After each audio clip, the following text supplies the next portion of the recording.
త్వరలోనే సార్వత్రిక ఎన్నికల నగారా మోగనుంది. ఇందుకు సంబంధించిన ఏర్పాట్లను కేంద్ర ఎన్నికల సంఘం స్పీడ్గా చేస్తోంది. మార్చి 3న సార్వత్రిక ఎన్నికల షెడ్యూల్ ప్రకటన ఉండే అవకాశం ఉంది. ఇవాల్టిలోగా ఎన్నికల బాధ్యులుగా ఉండే అధికారుల బదిలీ పూర్తి చేయాలని అన్ని రాష్ట్రాల సీఎస్లకు ఎన్నికల సంఘం ఆదేశాలు జారీ చేసింది.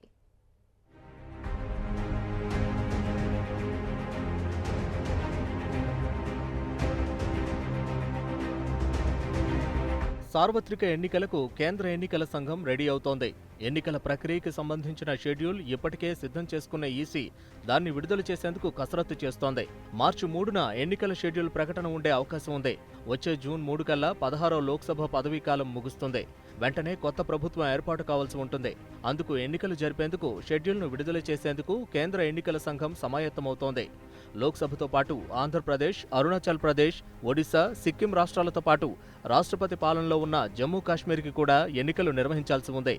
సిక్కిం శాసనసభ పదవీకాలం మే 27తో ముగియనుండగా అరుణాచల్ ప్రదేశ్ జూన్ 1, ఒడిశా జూన్ 11, ఆంధ్రప్రదేశ్ శాసనసభ పదవీకాలం జూన్ 18తో పరిసమాప్తం కానుంది. ఇవాల్టిలోగా ఎన్నికల ప్రక్రియలో పాల్గొనే అధికారుల బదిలీలను పూర్తి చేయాలని అన్ని రాష్ట్రాల ప్రభుత్వ ప్రధాన కార్యదర్శులు, ముఖ్య ఎన్నికల అధికారులను ఈసీ ఆదేశించింది. 2019 సార్వత్రిక ఎన్నికలకు సంబంధించి 22.3 లక్షల బ్యాలెట్ యూనిట్లు, 16.3 లక్షల కంట్రోల్ యూనిట్లు, 17.3 లక్షల వీవీప్యాట్ యంత్రాలు అవసరమవుతాయని కేంద్ర ఎన్నికల సంఘం లెక్కలేసింది. ఈ అంచనా ప్రకారం తెలంగాణలో ఏప్రిల్ 17న పార్లమెంట్ ఎన్నికలు జరిగే అవకాశం ఉంది. అలాగే ఆంధ్రప్రదేశ్లో అసెంబ్లీ ఎన్నికలు కూడా ఉన్నందున 2 దశల్లో నిర్వహించాలని ఈసీ అనుకుంటున్నట్లు తెలుస్తోంది.